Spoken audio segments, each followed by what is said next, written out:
Tu n'es pas venu au monde pour être spectateur de la vie des autres. Tu es né pour être le protagoniste de ta propre histoire. Mais quand tu te perds dans la comparaison, que tu te distrais avec ce qui ne t'apporte rien et que tu vis pour répondre aux attentes des autres, tu finis par t'éloigner de ce qui compte vraiment. Vivre avec authenticité. Maintenant, dis-moi sincèrement, si tu savais qu'il ne te restait qu'une seule année à vivre, qu'est-ce que tu laisserais derrière toi sans réfléchir? Qu'est-ce que tu cesserais de laisser occuper ton esprit? Et qu'est-ce qui deviendrait ta priorité numéro 1? Cette clarté, c'est ce que les stoïciens ont toujours enseigné. La vie commence à s'aligner lorsque tu lâches la comparaison et que tu tournes ton regard vers l'intérieur, car c'est en toi que se trouvent tes réponses, ta force et ta direction. Tu arrêtes de chercher de la validation là où tu ne la trouveras jamais, et tu commences enfin à voir la force qui a toujours été là, silencieuse, attendant que tu prennes les commandes. C'est dans cet état de présence que tout change. Les idées s'organisent, les choix prennent du sens et ta valeur cesse de dépendre de l'approbation extérieure, parce qu'elle commence à naître de l'intérieur. Aujourd'hui, je vais te montrer 10 leçons stoïciennes, simples et puissantes, pour t'aider à protéger ton énergie, à renforcer ton esprit et à vivre avec plus de vérité, plus de concentration et plus de paix. Ne continue pas à gaspiller ton énergie pour tout, sauf pour toi. Choisis dès maintenant de te prioriser et transforme ce choix en un véritable engagement. Écris en commentaire. Aujourd'hui, je choisis de me concentrer sur moi. Je suis stoïcien. Allons à la première leçon. Leçon 1. Tout ce que tu fais aujourd'hui s'accumule. Rien dans ta routine n'est neutre, tout ce que tu fais ou que tu ne fais pas s'accumule. Chaque petite action, chaque choix quotidien est en train de construire une version de toi-même. Il est facile de penser qu'un jour ne fait pas de différence, mais il en fait parce que ce que tu fais aujourd'hui se répète demain. Et quand tu t'en rends compte, tu es déjà devenu ce que tu fais régulièrement. Si tu abandonnes l'entraînement quand tu es fatigué, ce n'est pas grave, mais si cela devient une habitude, ton corps le ressent. Si tu dis toujours « je verrai plus tard », les tâches s'accumulent, et avec elles, l'anxiété aussi. Si tu te mets trop de pression pour tout, même les petites erreurs deviennent des fautes. Et si tu oublies de prendre soin de toi, peu à peu, tu t'éloignes de la personne que tu veux devenir. Et c'est ça que presque personne ne te dit. Ta vie ne change pas d'un coup, elle change lentement, par accumulation. Tu ne te réveilles pas déséquilibré, tu te désorganises petit à petit. Tu ne perds pas le focus d'un seul coup, tu l'abandonnes à travers de petites concessions. Épictète disait « Si tu veux devenir beau, fais de beaux choix. Si tu veux être excellent, fais des choix excellents et fais-les habituellement. Jour après jour, ils s'additionnent au sommet. » Et c'est exactement ça. Tes choix quotidiens ne sont pas petits, ils construisent la base de ta vie. Alors, arrête-toi un instant et observe avec bienveillance. Qu'est-ce que tu es en train d'accumuler? De l'attention ou de la négligence? De la clarté ou de la précipitation? De la paix ou de la distraction? Même quand rien ne semble se passer à l'extérieur, quelque chose est toujours en train de se former à l'intérieur. Chaque choix répété avec intention devient un chemin plus solide vers là où tu veux aller. Tu n'as pas besoin d'un plan parfait, tu as seulement besoin de direction, de présence et de la volonté de ne pas faire marche arrière. La bonne nouvelle, c'est que cela fonctionne dans les deux sens. L'accumulation construit aussi le progrès. Chaque petite victoire compte. Chaque fois que tu choisis ce qui te renforce, même si cela semble peu, tu es en train de réorganiser ton chemin intérieur. La persévérance, ce n'est pas la vitesse, c'est la constance avec intention. Et quand cette intention est répétée, même les jours ordinaires, elle devient une transformation. Le changement que tu cherches tant ne commence pas par une révolution, il commence par le prochain pas. Et si ce pas est le même qu'hier, le résultat le sera aussi. Mais si aujourd'hui est différent, tout peut changer. Si cette leçon a résonné en toi, écris dans les commentaires. Aujourd'hui, je choisis de semer ce que je veux récolter. Parce que la vie est le reflet de ce que tu pratiques. Et personne ne récolte l'excellence avec des habitudes médiocres. Leçon 2. Cesse de te mesurer aux autres. Tu vas bien, ta vie avance et tu es en paix avec tes choix. Mais voilà que tu ouvres ton téléphone, tu vois une photo, une publication, un commentaire et, sans t'en rendre compte, tu commences à te comparer. Le corps de l'un, le salaire de l'autre, le voyage que tu n'as pas fait, la relation qui a l'air parfaite. Et soudain, ce qui te semblait suffisant commence à te paraître insuffisant. La comparaison est sournoise, elle ne crie pas, elle chuchote et vole. En quelques secondes, elle vole. La joie qu'il a fallu des jours pour construire. Tu commences à douter de ton corps, de ton chemin, de ta vie. Et ce qui était de la gratitude devient une exigence. Mais il y a ici quelque chose d'important. Tu ne vois pas toute l'histoire de l'autre. Tu ne vois que le joli extrait. L'angle parfait, la légende répétée, la lumière idéale.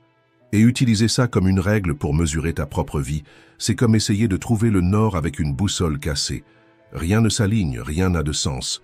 Tu te sens toujours en retard, même quand tu avances. Marc Aurèle disait « Convainc-toi que tout est don des dieux ». Autrement dit, fais confiance à ta route. Honore ce qui est à toi. Comprends que le rythme de la vie ne se trompe jamais et que ta mission n'est pas de vivre le scénario de quelqu'un d'autre. La comparaison constante ne t'aide pas à grandir, elle te détourne de l'essentiel, ta propre évolution. Évoluer, ce n'est pas être meilleur que les autres, c'est être meilleur que celui que tu étais hier. C'est regarder à l'intérieur et dire « Je ne suis pas encore là où je veux être, mais je suis sur le chemin, et ce chemin est le mien. » L'herbe du voisin peut sembler plus verte, mais tu ne sais jamais depuis combien de temps elle a été peinte. Pendant que tu compares la scène de l'autre avec les coulisses de ta vie, tu oublies que ton histoire se construit dans le silence, avec plus de vérité. Quand la comparaison apparaît, respire et reviens à toi. Rappelle-toi tout ce que tu as déjà surmonté, les fois où personne n'a vu ton effort, mais tu n'as pas abandonné. Les douleurs que tu as guéries en silence, les choix difficiles que personne n'a compris. Souviens-toi que ton parcours est unique, et cela ne t'affaiblit pas, cela te définit. Tu n'es pas ici pour courir là où courent les autres, mais pour marcher avec assurance sur ton propre sol, à ton rythme, avec les pas qui ont du sens pour toi. Se comparer n'a de sens que si c'est avec la version de toi qui est restée derrière. Parce que ce qui compte vraiment, ce n'est pas d'arriver en premier, c'est de continuer d'avancer, même quand personne ne regarde. Et quand tu commences à respecter ton propre processus, quelque chose change.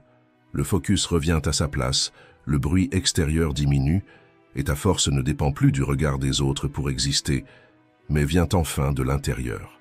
Si cette leçon t'a parlé, écris dans les commentaires. Aujourd'hui, je tourne mon regard vers moi, pas vers les autres. Parfois, c'est tout ce dont tu as besoin pour recommencer à grandir, te rappeler que ton chemin a de la valeur, même quand personne n'applaudit. Leçon 3. Ne te tourmente pas pour des problèmes imaginaires. Combien de fois as-tu perdu le sommeil à cause de quelque chose qui n'est jamais arrivé? Combien de conversations as-tu répétées dans ta tête en attendant le pire pour ensuite te rendre compte que rien de tout cela ne s'est concrétisé? Comme le disait Sénèque, nous souffrons plus dans notre imagination que dans la réalité. Et il avait raison, car bien souvent, le plus grand ennemi de notre paix, c'est une pensée mal dirigée. Nous avons le privilège de pouvoir penser, mais si nous ne développons pas cette capacité, elle finit par se retourner contre nous. L'esprit, lorsqu'il est incontrôlé, invente des scénarios, crée des peurs et sème des doutes qui n'existaient même pas il y a 5 minutes. Tu ressens un malaise et tu imagines déjà être malade. Ton patron te demande de lui parler et tu supposes tout de suite que c'est quelque chose de négatif. Quelqu'un met du temps à répondre et ta tête construit des histoires entières. Et le plus dangereux, c'est que lorsque tu crois à ces histoires, ton corps réagit comme si elles étaient réelles.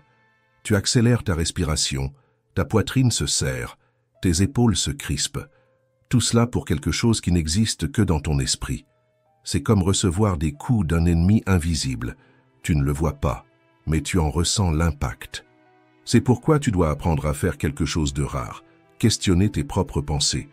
Demande-toi avec clarté, est-ce réel ou est-ce que j'imagine? Est-ce que cela se passe vraiment ou est-ce que je souffre par anticipation? Cette douleur vient-elle du fait ou de la peur de ce qui pourrait arriver? Les pensées sont comme des graines.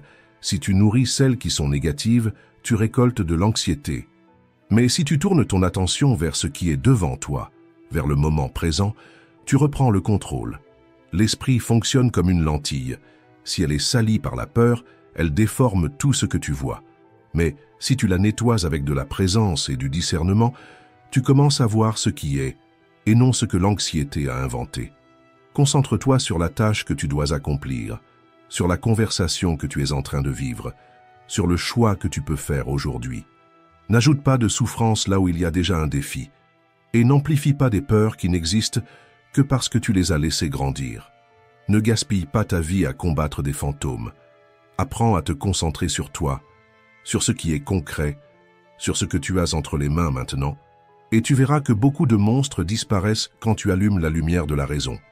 Et chaque fois que ce brouillard émotionnel tente de revenir, rappelle-toi, tu n'as pas besoin de croire à tout ce que tu penses, tu as seulement besoin de rester ancré dans ce qui est réel.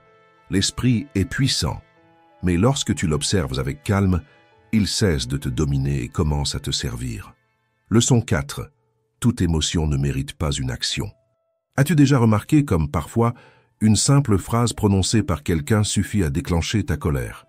Ou comme une nouvelle inattendue peut immédiatement t'angoisser, te donnant envie de tout régler sur le champ. C'est automatique, l'émotion arrive, et l'on réagit sans réfléchir. Mais c'est justement là que réside le danger. Quand tu réagis sans filtrer, tu remets le contrôle de ta vie à ce que tu ressens dans l'instant. Mais les stoïciens nous rappellent quelque chose d'essentiel. Entre ce qui t'arrive et ce que tu fais, il existe un espace, et c'est dans cet espace que réside ton pouvoir. Ta première impression n'est pas toujours la bonne. Ce qui ressemble à une offense peut n'être qu'un bruit de fond. Ce qui paraît urgent peut n'être que de l'anxiété. Et ce qui semble personnel peut n'avoir absolument rien à voir avec toi.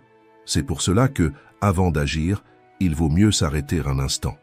Respirer profondément, se tourner vers l'intérieur et se poser cette question avec sincérité. Ce que je ressens en ce moment, mérite-t-il une action ou a-t-il juste besoin d'être accueilli? Cette réaction va-t-elle me représenter ou bien me saboter? Tu n'as pas besoin de fuir ce que tu ressens, mais tu n'as pas non plus besoin de te laisser emporter par la première impulsion. L'émotion n'est pas une ennemie, elle est comme une rivière. Si tu ne la diriges pas, elle déborde. Chaque fois que tu choisis la pause plutôt que l'impulsion, tu te renforces de l'intérieur. Tu entraînes ton esprit à devenir un guide et non un prisonnier. Et c'est justement là que naît l'autodiscipline. Non pas dans le fait d'ignorer ses émotions, mais dans celui de filtrer ses actions. La maturité émotionnelle, ce n'est pas l'absence d'émotion, c'est la présence de conscience. Ne gaspille pas ton énergie à agir sous le coup de l'émotion. Concentre-toi sur toi, sur ce qui est à ta portée, et donne-toi le temps nécessaire pour choisir avec clarté. Dans les jours à venir, mets cela en pratique dans les petites situations. Si ton partenaire fait un commentaire qui t'agace, respire avant de répondre. Si ton supérieur t'envoie un message sec, relis-le avant d'imaginer qu'il t'est destiné personnellement. Si un employé est impoli, ne réponds pas sur le même ton, choisis de garder ton calme. Ou si quelqu'un t'interrompt pendant une conversation, marque une pause de 2 secondes et demande-toi si cela vaut vraiment la peine d'entrer dans le conflit. La personne qui sait faire une pause avant de réagir devient le chef d'elle-même, et c'est le type de leadership le plus rare et le plus puissant qui existe. C'est dans cet espace de silence et de choix que tu commences à forger ton caractère, un geste à la fois. Et plus tu choisis en pleine conscience, plus ta vie commence à refléter qui tu es vraiment, et non pas seulement ce que le moment a tenté de faire de toi. Répondre avec clarté est un acte de courage. Choisis cette voie, non pas parce qu'elle est facile, mais parce qu'elle est transformatrice. Parce que c'est dans cette pause entre ce que tu ressens et ce que tu fais que ta force commence à grandir. Et c'est justement là que tu cesses d'être réaction pour devenir direction. Leçon 5. Crois que tu es capable d'apprendre. Tu as déjà renoncé à essayer quelque chose de nouveau parce que tu pensais que ce n'était pas fait pour toi? Peut-être as-tu pensé qu'il était trop tard, que tu avais perdu le rythme, que tu n'avais pas d'argent ou que ce genre de choses ne réussit qu'à ceux qui ont de la chance. La vérité, c'est que tout le monde a déjà ressenti cela à un moment ou un autre. Cette impression d'être en retard, de ne pas être assez bon, de penser que l'apprentissage est pour les autres, pas pour toi. Et c'est comme ça que beaucoup abandonnent, non pas parce qu'ils n'en sont pas capables, mais parce qu'ils croient trop à leurs propres excuses. Mais croire en ses propres limites ne change pas les faits, cela ne fait que limiter ce que tu aurais pu vivre. C'est pourquoi le changement commence quand tu choisis d'écouter moins la peur et davantage ton envie de grandir. Quand tu remplaces le « je n'y arrive pas » par « je ne sais pas encore ». Très souvent, ce qui te bloque, ce n'est pas la réalité, c'est l'histoire que tu t'es racontée à son sujet. Tu commences à répéter « je ne suis pas bon dans ce domaine, je n'ai pas de talent, je n'ai jamais été un bon élève », et ces phrases deviennent des murs. Mais quand tu remets en question ces phrases, tu te rends compte que la plupart ne viennent pas de toi, mais de critiques anciennes, de comparaisons injustes, d'une enfance où l'erreur était une honte et non une opportunité d'apprentissage. Et si tu doutes encore qu'il soit possible de recommencer avec peu, il suffit de regarder un exemple bien connu des stoïciens. Épictète. Il est né sans liberté, sans argent, sans accès au maître. Mais il a fait de la curiosité son outil, de son esprit son refuge, et de la philosophie son chemin. Il n'a pas commencé avec tout, il a commencé avec presque rien. Mais il a utilisé le peu qu'il avait avec constance, et c'est ça que tu dois retenir. Il ne s'agit pas de ce que tu possèdes aujourd'hui, mais de ce que tu es prêt à construire. Apprendre, c'est comme planter une graine. Au début, c'est invisible. Tu arroses, tu prends soin, et rien ne change. Mais un jour, sans prévenir, le germe apparaît et tu te rends compte que tous ces efforts silencieux faisaient te pousser des racines. Et même si personne ne le voit, même s'il n'y a pas d'applaudissements, il existe un type de victoire qui se passe à l'intérieur. C'est quand tu te rends compte que tu n'as plus besoin d'être le meilleur, juste de ne pas abandonner, juste de continuer. Tu n'as pas besoin de dominer le monde, tu dois simplement croire que tu peux encore grandir. Et toute croissance commence quand tu t'autorises à essayer, même avec la peur, même sans tout savoir, même sans garantie. Tu n'as pas besoin d'être plus intelligent, plus riche ou plus jeune. Tu as seulement besoin d'être quelqu'un qui n'a pas cessé d'apprendre, car celui qui s'autorise à apprendre s'autorise à évoluer. Et celui qui évolue, inévitablement, se transforme. Leçon 6. Ta valeur va au-delà de tes hauts et de tes bas. Marc Aurèle disait que lorsqu'on lance une pierre vers le haut ou vers le bas, elle reste une pierre. Peu importe la direction, l'essence demeure. Et pour toi, ce n'est pas différent. Tu n'es pas seulement tes meilleurs moments, tout comme tu ne te résumes pas à tes pires. Aucun échec ne te définit, tout comme aucun succès n'a besoin de gonfler ta valeur. Les deux font partie du chemin, mais n'ont pas besoin de commander ton identité. Il est naturel d'éprouver de la fierté pour ses réussites, tout comme il est inévitable de se sentir frustré par ses erreurs. Mais il y a un piège à croire que les applaudissements te rendent meilleur ou que les fautes te diminuent. Tu es plus grand que les phases que tu traverses. La vie est faite de cycles. Il y a des jours où tout s'aligne et d'autres où tout semble s'écrouler. Mais si tu t'attaches trop à ce qui se passe à l'extérieur, tu risques de te perdre à l'intérieur. Tu peux recevoir des éloges aujourd'hui et être critiqué demain. Tu peux être au sommet maintenant et sentir le sol se dérober juste après. Et si ta confiance est liée à ses hauts et ses bas, ta paix dépendra toujours de ce qui n'est pas sous ton contrôle. Mais si elle est ancrée dans tes principes, dans les choix que tu fais même quand personne ne te regarde, alors oui, tu restes debout. Parce que ce n'est pas ce qui t'arrive qui définit qui tu es, c'est ce que tu en fais. Sois reconnaissant quand la vie t'offre beaucoup, et serein quand elle te donne peu. Ne te laisse pas emporter par l'euphorie, ni engloutir par la frustration. Tout passe, et ce qui reste, c'est le caractère avec lequel tu traverses chaque étape. Souviens-toi, l'or ne perd pas sa valeur quand il est couvert de boue. Et toi non plus, tu ne dois pas oublier ta valeur lorsque la vie te met à l'épreuve. Continue d'être qui tu es, honnête, intègre, constant. Sois quelqu'un qui ne se laisse pas éblouir par les compliments, ni détruire par les critiques, qui reste fidèle à son essence, même quand le monde change autour. Aujourd'hui, choisis de rester entier.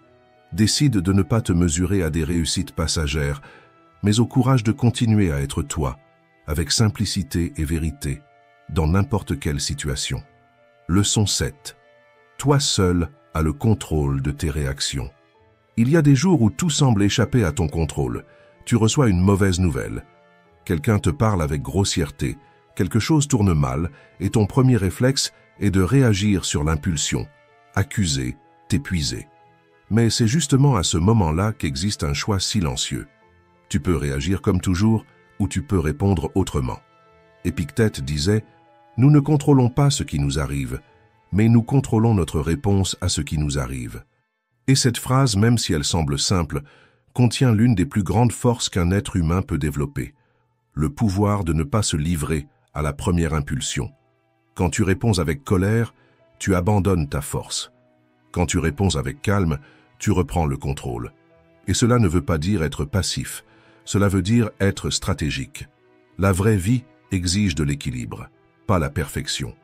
Et chaque fois que tu choisis la clarté au lieu de la réactivité, tu entraînes cette force qui ne crie pas, mais qui soutient. Tu n'as pas besoin d'être prisonnier des circonstances. Tu peux être l'intervalle entre l'impact et la décision. Tu peux respirer, faire une pause, penser avec clarté et décider. Tu peux protéger ta paix au lieu de la remettre entre les mains des autres. Les personnes les plus fortes ne sont pas celles qui crient ou qui gagnent les disputes, ce sont celles qui savent ce qui mérite une réponse, ce qui mérite le silence et ce qui ne mérite absolument rien. Il est facile d'agir avec maturité quand tout va bien. Ce qui est difficile, c'est de garder son axe quand la vie met à l'épreuve. Mais c'est justement dans ces moments que tu te distingues, car pendant que la majorité réagit sur l'impulsion, toi, tu apprends à agir en pleine conscience. Et ceux qui agissent avec conscience commencent à vivre avec constance. Ces personnes ne dépensent pas d'énergie à essayer de contrôler l'incontrôlable. Elles protègent leur concentration parce qu'elles ont compris que là où va l'attention, va la vie. Les personnes qui réussissent n'ont pas moins de problèmes, elles sont simplement devenues des maîtres dans l'art de ne pas amplifier ce qu'elles ne peuvent pas changer. Elles filtrent, choisissent et s'engagent envers ce qui compte vraiment.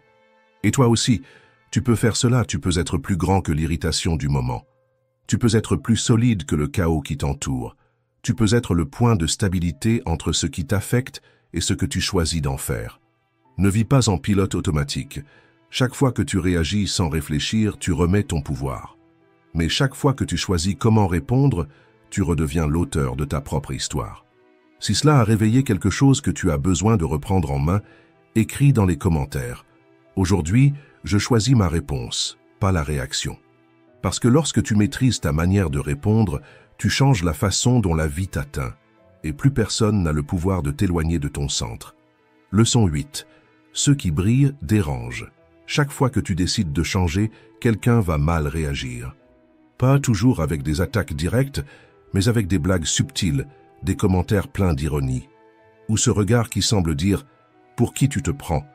Mais cela n'arrive pas parce que tu fais quelque chose de mal. Cela arrive parce que ton changement sort l'autre de sa zone de confort. Et tout le monde n'a pas envie d'en sortir. Il y a des gens qui préfèrent te voir répéter les mêmes erreurs, les mêmes habitudes, les mêmes rôles, parce que tout reste ainsi prévisible, facile, sous contrôle. Pense à quelqu'un qui a toujours été le gentil du groupe, quelqu'un qui acceptait tout, qui évitait les conflits, qui acceptait d'être mis de côté pour ne déranger personne.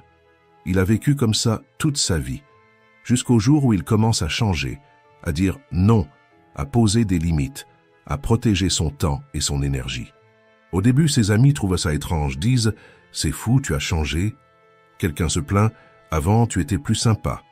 Ou alors il s'éloigne, comme s'il avait fait quelque chose de mal. Mais ce qui a changé, ce n'est pas le caractère de cette personne, c'est la manière dont elle se respecte. Et cela dérange, parce que ceux qui profitaient de son absence de limites vont maintenant devoir s'adapter à ces nouvelles règles.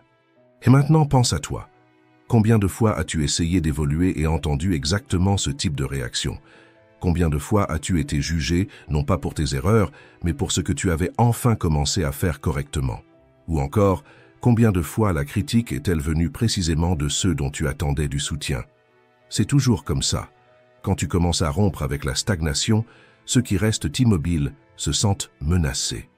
Ton courage devient un miroir, et tout le monde n'aime pas ce qu'il y voit. Alors, au lieu de grandir avec toi, ils préfèrent essayer de te ralentir, non pas par méchanceté, mais par peur. La vraie croissance dérange, non pas parce que tu te perds, mais parce que tu deviens quelqu'un de nouveau. Parfois, tu seras critiqué non pas parce que tu as tort, mais parce que tu oses avancer. Et cette critique se déguise en blague, en conseil, en inquiétude. Mais au fond, elle naît de l'inconfort de ceux qui n'ont pas encore eu le courage de faire pareil. Souviens-toi, ceux qui te critiquent aujourd'hui peuvent t'admirer en silence demain.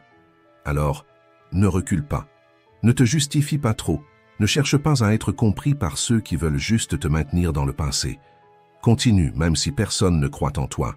Continue même s'ils se moquent de tes choix. Parce que la constance fait taire les moqueries, et le temps finit toujours par révéler qui construit quelque chose de vrai. Chaque critique est un signe de mouvement. Ceux qui restent immobiles ne dérangent personne. Mais tu n'es pas né pour te cacher. Tu es né pour grandir, et grandir, même dans la résistance, vaut toujours mieux que de passer sa vie à essayer de rentrer dans ce que les autres attendèrent de toi. Si cette leçon a résonné en toi, écris en commentaire. Aujourd'hui, je continue, même quand on doute de moi. Parce que celui qui reste debout malgré les critiques, c'est exactement celui dont on se souviendra un jour pour avoir changé avec courage pendant que les autres se contentaient de regarder. Leçon 9. Engage-toi envers toi-même. As-tu déjà remarqué comme il est facile de se consacrer aux autres, mais si difficile de tenir un engagement envers toi-même? Tu respectes les délais au travail, tu aides ceux qui te sollicitent, tu réponds aux messages, mais quand tu promets de prendre soin de toi, tu repousses presque toujours. Tu repousses l'entraînement, la lecture, l'organisation, le plan de changement que toi-même avais dit devoir commencer. Et cela a un prix, car même si personne ne le voit, ton esprit le ressent. Il le ressent chaque fois que tu dis quelque chose sans le tenir, et commence peu à peu à ne plus croire en ta propre parole. Et voici une vérité que beaucoup évitent de regarder en face. Chaque promesse rompue affaiblit la confiance, et quand cette confiance est envers toi-même, ce qui se perd n'est pas seulement la motivation, mais la dignité. Tu dis que tu vas changer une habitude, mais tu retombes au même point. Tu dis que cette fois c'est sérieux, mais tu abandonnes à la première difficulté. Et tu commences à porter ce sentiment silencieux de honte. Honte de réessayer, honte de te regarder dans le miroir, honte de croire que c'est possible. Mais c'est possible, à condition de changer la façon dont tu te traites, à condition de prendre tes propres décisions au sérieux. Engage-toi envers ce que tu te dis. Tu n'as pas besoin d'en faire trop. Tu n'as pas besoin que ce soit parfait, tu as juste besoin d'être ferme. Promets moins, mais tiens davantage. Parce que chaque promesse tenue se transforme en respect de soi. Et c'est ce respect qui soutiendra ton estime de toi dans les jours difficiles. La confiance en soi ne naît pas de la motivation, elle naît de la constance. De faire ce que tu avais dit que tu ferais, de construire, par tes actes, ce que tes mots avaient promis. Pense à cela comme un pont entre ce que tu désires et ce que tu vis. Chaque pas cohérent est une pierre solide sur ce chemin. Et plus ce pont est solide, plus tu deviens inébranlable. Alors, s'il y a quelque chose que tu repousses depuis un moment, arrête maintenant. N'attends pas lundi, le mois prochain ou des conditions idéales. Tu n'as pas besoin d'être prêt. Tu as besoin d'être engagé. Si cette leçon t'a parlé, écris dans les commentaires. Aujourd'hui, je tiens les promesses que je me fais. Parce que c'est le début d'une nouvelle relation. Entre toi et ta meilleure version. Leçon 10. Construis la valeur que personne ne peut t'enlever. Tu peux accomplir beaucoup de choses dans la vie. Des diplômes, des compliments, des likes, de la reconnaissance. Mais si tu n'apprends pas à te valoriser de l'intérieur, tu continueras à dépendre des applaudissements des autres pour te sentir entier. Et rien n'est plus fragile que de vivre en quête de validation extérieure. Parce que le même regard qui t'admire aujourd'hui peut te juger demain. La même personne qui te félicite peut être en désaccord avec toi, et si ta valeur dépend de ça, tu vis au gré de ce que tu ne contrôles pas. Beaucoup de bonnes personnes se perdent en voulant plaire. Disent ce qu'elles ne pensent pas, acceptent ce qui les dérange, refoulent ce qu'elles ressentent. Tout ça pour préserver une image. Mais la vérité est simple. Tout le monde ne sera pas toujours d'accord avec toi, même ceux qui t'aiment. Et c'est très bien ainsi. Tu n'as pas besoin d'être une unanimité, tu as besoin d'être vrai. Tu dois faire ce en quoi tu crois, agir avec cohérence et t'endormir en paix avec ta propre conscience. Pense-y. Un diamant reste précieux même si personne ne le regarde. Sa valeur réside dans son essence, pas dans sa vitrine. Et pour toi, cela doit être pareil. Arrête de mesurer ta valeur à la réaction des autres. Il y a des personnes qui ne t'applaudiront que tant que tu resteras dans le rôle qu'elles ont projeté pour toi. Mais au moment où tu sors du script, elles disparaissent. Et cela ne dit rien de ta valeur. Cela ne fait que révéler l'étroitesse de leur esprit. Appuie-toi sur tes actions, sur les décisions silencieuses que personne ne voit, sur le respect que tu bâtis envers toi-même. Parce que ce qui construit vraiment l'estime de soi, ce ne sont pas les compliments, ce sont les moments où tu sais que tu as fait ce qu'il fallait. même sans spectateurs.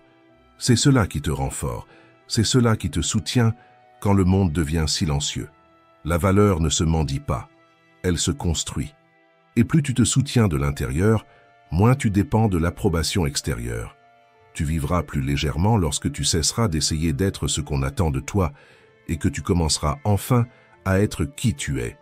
Parce que personne ne peut te donner ce que toi seul peux créer, ta propre valeur. Si tu es arrivé jusqu'ici, écris dans les commentaires « Courage stoïcien », comme ça je saurai que tu fais partie de ceux qui vont jusqu'au bout. Et si cette vidéo t'a touché d'une manière ou d'une autre, rends cette énergie. Like, commente, partage et abonne-toi à la chaîne. Merci beaucoup d'avoir regardé.